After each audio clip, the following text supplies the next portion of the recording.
Traders, प्रीवियत।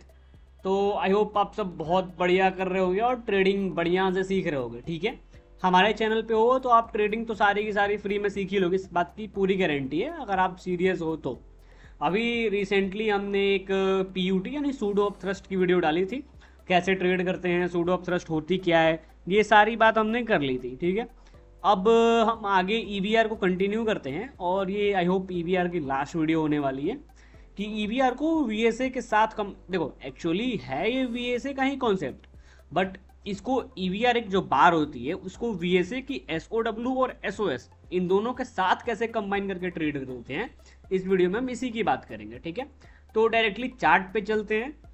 आपको clearly पता है EBR क्या होती है, कैसे आइडेंटिफाई होती है। अब हम इसमें सिर्फ स्टोरी बनाना सीखेंगे। तो सबसे पहले हमें यहाँ पे आप लोग नाम बताओ जल्दी जल्दी, इसका नाम क्या है, SOW है या फिर SOS है, कमेंट कर देना नाम। ठीक है, तो ये हमारी हो जाएगी एक selling climax, approx selling climax की बार होती। तो हाई वॉल्यूम बार हमें यहाँ पे मिल गया है। तो हाई वॉल्यूम बार जब भी मिलता है तो सबसे पहले क्या करते हैं, हम एक जोन बनाते हैं और टॉप पे हमें एक लाइन ड्रॉ करते हैं। ये हमारी VSA का थंब रूल है। सबसे पहला काम, कभी भी चार्ट दिखे जहाँ पे हाई वॉल्यूम में, ये मार्क कर देना है। ओके, तो हमारी SOS 1 हो गई हमारी सेलिंग क्लाइमेक्स। ठीक है, अब देखो आगे मार्केट यहाँ पे नीचे से मार्केट ऊपर उठ रहा है, इसका भी वॉल्यूम अच्छा खासा है, बट आई डोंट केयर, हमें आगे बढ़ना है। आगे हमें एक नो सप्लाई मिलती है, तो इस नो सप्लाई ने इस SOW 1 को यानी सेलिंग क्लाइमेक्स को कंफर्म कर दिया कि मार्केट में स्ट्रेंथ है, अभी वीकनेस नहीं आई है। ओके, उसके बाद हमें एक और नो सप्लाई मिलती है। तो हमें पता है कि अगर back to back no supply मिले, ठीक है, तो वो हमारी एक टेस्ट हो जाती है, यानी कि इस नो सप्लाई की वॉल्यूम प्रीवियस नो सप्लाई की वॉल्यूम से और कम है। तो जिनको VSA क्लियर पता है वो उनको पता है कि ये एक टेस्ट है। ओके, टेस्ट के बाद हमेशा कंफर्मेशन बार आना चाहिए। तो कंफर्मेशन बार एक ग्रीन बार होती है, अप बार होती है, कंफर्मेशन बार आ गई। अब ये EBR कैसे है, तो इसका जो लेंथ है बार का वो प्रीवियस बार के लेंथ से लगभग इक्वल है या फिर छोटा है, बड़ा नहीं है, इस बात की पूरी गारंटी है। बड़ा तो है नहीं है, ये इससे छोटा है। ओके, तो वॉल्यूम भी इसके प्रीवियस के बराबर या छोटा होना चाहिए, बट यहाँ वॉल्यूम ने अपने आप में इंक्रीमेंट किया हुआ है, मतलब कि एफर्ट तो एफर्ट ज़्यादा लगा है, एफर्ट मतलब वॉल्यूम, बट रिजल्ट उतना नहीं आया प्रीवियस बार में, यानी कि इस वाली रेड बार में। आप ध्यान देना कि ये एफर्ट है, तो एफर्ट इतना लगा है, तो रिजल्ट भी यहाँ से लेके यहाँ तक आया हुआ है। ओके, ये हम एज्यूम करते हैं। अब इसके कंपैरिजन में नेक्स्ट बार का एफर्ट देखते हैं, तो एफर्ट यहाँ से यहाँ तक है, बट रिजल्ट यहाँ से यहीं तक रह गया है, यानी कि इन दोनों में वेरी हो गया है। तो ये हमारी EBR बार हो गई। EBR बार आते ही सबसे पहले हम क्या जानते हैं, स्मार्ट मनी की एंट्रेंस हो चुकी है, कोई ट्रेडर ट्रैप होने वाला है। तो स्टोरी हमारी क्या बनती है, सबसे पहले स्टोरी हमारी सब बनती है कि मार्केट एक स्ट्रेंथ में है, यानी मार्केट ऊपर जाने की उम्मीद में है। Selling climax, no supply, test, confirmation. अब हमें पता है कि हमें अगर टेस्ट मिल जाए और टेस्ट कंफर्म हो जाए तो हमें SOS 2 की जरूरत नहीं पड़ती है। ये VSA का एक रूल है। यहाँ पे SOS 2 की जगह हमें EBR ही मिल गई है, जो कि अपने आप में एक बहुत स्ट्रॉन्ग सिग्नल है। तो अब हम मार्केट में बाई कब करेंगे, तो हमें सबसे पहले नियर हाई के क्रॉस होने का वेट करना है। बहुत एग्रेसिव ट्रेडर्स या तो इसी के ऊपर बाई कर लेंगे या इस टेस्ट के ऊपर बाई कर लेंगे। मेरी जो हॉबी है, मैं नियर हाई क्रॉस होने का वेट करता हूँ। ठीक है, नियर हाई ये क्रॉस हो गया, तो इस यहाँ पे ना इस बार ने इसको क्रॉस किया है, तो यहाँ ऐसे लगाना बहुत ही ज़्यादा छोटा हो जाएगा, तो मैं थोड़ा सा मार्जिन लेके यहाँ पे ऐसे लगाऊंगा। और आपको पता है टारगेट हमारा ये रहेगा, तो टारगेट देर सवेर हिट हो गया है। और ये एक बहुत अच्छी खासी 1:2 से ज़्यादा की ट्रेड है कोल इंडिया में। आप स्टॉक देख लेना, तारीख देख लो, 17 तारीख की है, यानी कि ये आजकल की ही है, 17 तारीख की।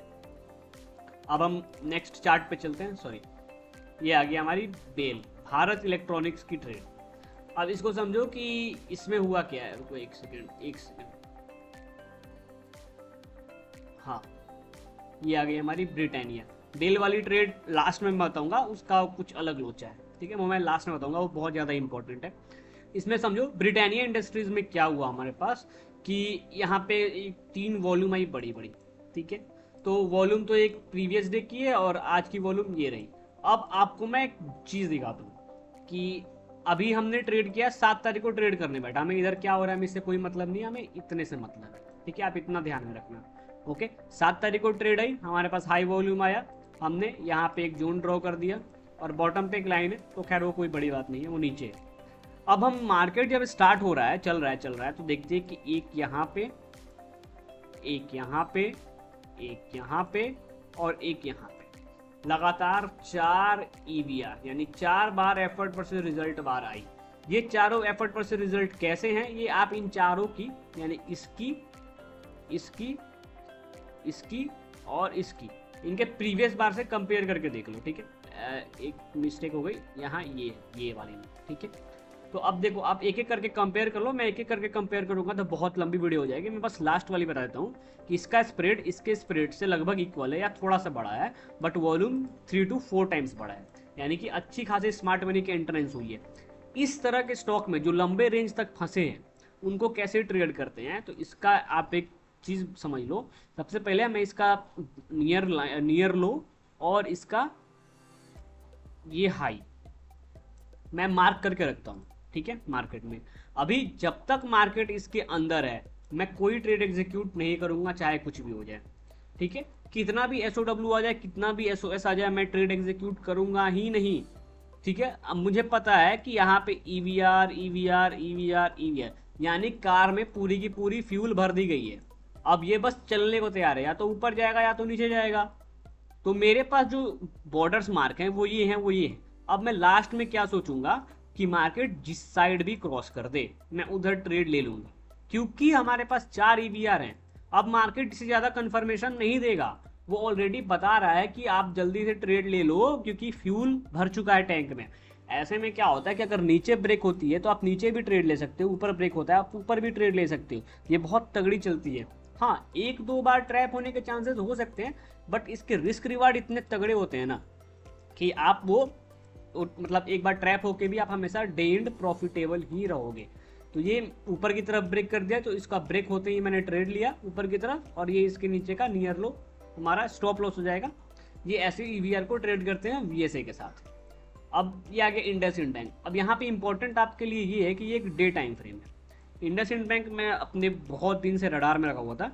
वो क्यों? क्योंकि बहुत ह्यूज यहाँ पे गैप डाउन हुआ था और एक स्ट्रॉन्ग डाउनफॉल हुई थी, ठीक है। इसको सीधा सीधा हम सेलिंग क्लाइमेक्स समझ लेते हैं। ये सेलिंग क्लाइमेक्स एक प्रॉपर सेलिंग क्लाइमेक्स है, बहुत अच्छी, क्योंकि वॉल्यूम भी बहुत अच्छा है, डाउन ट्रेंड में भी है। VSA के थंब रूल के हिसाब से हमने यहाँ पे जोन मार्क कर दिया, ऊपर हमने लाइन ड्रॉ कर दिया। अब हमें देखना है कि मार्केट अपने आप को होल्ड कहाँ कर रहा है, जोन के नीचे या जोन के ऊपर। वेरी नेक्स्ट बार एक स्ट्रॉन्ग अप बार हुई, ठीक है। ये बता रही है कि अब मार्केट नीचे जाने के लिए बिल्कुल भी इंटरेस्टेड नहीं है, क्योंकि अगर नीचे जाता तो इतनी स्ट्रॉन्ग अप वॉल्यूम की बार ऊपर की तरफ नहीं आती। मार्केट कुछ दिन चला, जब इसने जोन को क्रॉस किया तो जोन क्रॉस करते टाइम इस रेड बार के नीचे अगर ये क्रॉस करता तो मैं बिल्कुल सेल लेता। अगर इस रेड बार जो इसने ब्रेकडाउन बार दिया, अगर इसके नीचे मार्केट जाता तो मैं सेल लेता, बट हमें यहाँ पे एक EVR मिल गया। यानी कि देखो, इसका वॉल्यूम प्रीवियस से हाई है बट स्प्रेड प्रीवियस बार से स्प्रेड कम है, मतलब मार्केट फर्दर नीचे जाने में बिल्कुल इंटरेस्टेड नहीं है। बायर्स यहाँ पे एंट्री कर चुके हैं, ठीक है। उसके बाद यहाँ पे जोन पे एक और स्प्रिंग आया हमारे पास। जिनको स्प्रिंग नहीं पता आप प्लीज़ वीडियो देख लेना। ये देखो, हमारे पास एक स्प्रिंग आ गई और यहाँ पे फाइनल हमें एक टेस्ट मिली। टेस्ट के बाद हमें एक कन्फर्मेशन बार मिला। तो ये जो 2 दिन का मूव है, ये बड़ा ऑब्वियस मूव था। मार्केट को यहाँ तक जाना था, अभी यहाँ पे रुका हुआ है। तो ये स्विंग ट्रेड थी। हालांकि एक सब्सक्राइबर ने कमेंट किया हुआ था कि क्या स्विंग ट्रेड पे काम करती है कि नहीं काम करती है। तो ये देख लो आप, डेली की टाइम फ्रेम है। Selling climax, confirmation, EVR, spring और एक टेस्ट और एक कंफर्मेशन। यहाँ से ऊपर बाई, इसके नीचे स्टॉप लॉस, और ये हमारा टारगेट 8-10% का टारगेट इजीली अचीव हो जाएगा, आपको 2 ही दिन में हो गया है, ठीक है। ये हमारी सबसे इंपॉर्टेंट आज की होने वाली है भारत इलेक्ट्रॉनिक्स की ट्रेड। ये 15 मिनट का चार्ट है, आप यहाँ पे देख लो। सबसे पहले EVR हमारी ये वाली बार है, ये वाली नहीं है। क्यों? क्योंकि हम इसका कंपैरिजन पीछे से करते हैं। तो देखो, स्प्रेड तो हालांकि स्प्रेड इसका बहुत छोटा है, यानी कि इसका स्प्रेड अगर 6 है तो इसका स्प्रेड 2 है। लगभग देखें तो आधा का आधा है, टेक्निकल टर्म में देखें तो इसके आधे का आधा ये स्प्रेड है, बट वॉल्यूम ऑलमोस्ट इक्वल है। वॉल्यूम भी इसका इतना होना चाहिए, आधे का आधा तो कम से कम वॉल्यूम होना ही चाहिए, बट यहाँ पे स्प्रेड की वजह से वॉल्यूम उतनी नीचे नहीं गई है। तो ये EVR है। अब इसको ट्रेड कैसे करें? ये मिड मार्केट यानी 11:30 बजे आई हुई है। अब समझो बात को, जिन्होंने यहाँ पे बाई की होगी VSA के रूल के अकॉर्डिंग, VSA वो कैसे, तो मैं आपको यहाँ पे दिखा दूँ कि ये हमारा हाई वॉल्यूम का जोन रह गया, ठीक है। जोन के बाद हमारे पास एक बॉटम रिवर्सल आया, एक टेस्ट आया, एक कंफर्मेशन आया, इसके ऊपर बाई, ये नीचे एसएल, बड़ा ही स्वीट सा ट्रेड था ये। उसके बाद ना ये EBR आने के बाद आपको तुरंत मार्केट से पहली फुर्सत में निकल जाना है, ठीक है, एक ट्रेड एग्जिट कर देना है। दूसरी चीज़, आपको यहाँ पे एक बहुत ही तेजी में बॉर्डर बना लेना है। ये EBR बहुत इंपॉर्टेंट होती है। अगर मार्केट इसके नीचे होल्ड करेगा तो जितनी तेजी में ये बार ऊपर गई ना, उससे दुगनी तेजी में बार नीचे आती है। आप स्टोरी को समझना। अभी क्या हुआ, यहाँ मार्केट ने ऊपर की तरफ पेनिट्रेट किया और एक अपथ्रस्ट बना के सारे जो ब्रेकआउट बायर्स हैं उनको ट्रैप किया। EBR एक आई थी, इसलिए हम ब्रेकआउट में एंट्री नहीं करेंगे। अगर यहाँ मल्टीपल EBR होती तो हम इस ब्रेकआउट में एंट्री कर लेते, फिर शायद यहाँ ट्रैप नहीं होता, मार्केट ऊपर चला जाता। बट चूंकि ये EBR इस बार की प्रॉफिट बुकिंग थी यहाँ पे, तो ज़्यादा हद तक उम्मीद रहती है कि यहाँ पे सेलिंग हो रही है। इस अपथ्रस्ट ने बताया कि सेलिंग हो रही है। अब नेक्स्ट डे भारत इलेक्ट्रॉनिक्स देखते हैं कि क्या करता है। अगर 9:15 की बार में ही मार्केट डाउन की तरफ जाता है तो हम समझ जाएंगे कि ये एक नॉर्मल सा ट्रैप था। ओके, तो ये रही EBR की ट्रेड, कैसे बॉर्डर बनाते हैं, कैसे ट्रेड लेते हैं, आपको समझ में आ गया होगा।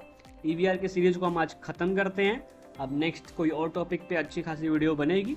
आप लोग EBR पे पूरी की पूरी प्रैक्टिस करो कि EBR आपको दिखे तो आप उसको ट्रेड कर लो, उसमें कंफ्यूज ना हो, इतनी प्रैक्टिस कर लो, अपनी आंखों को ट्रेन करना पड़ेगा। तो मिलेंगे आपसे नेक्स्ट वीडियो में, तब तक के लिए बाय बाय, टेक केयर।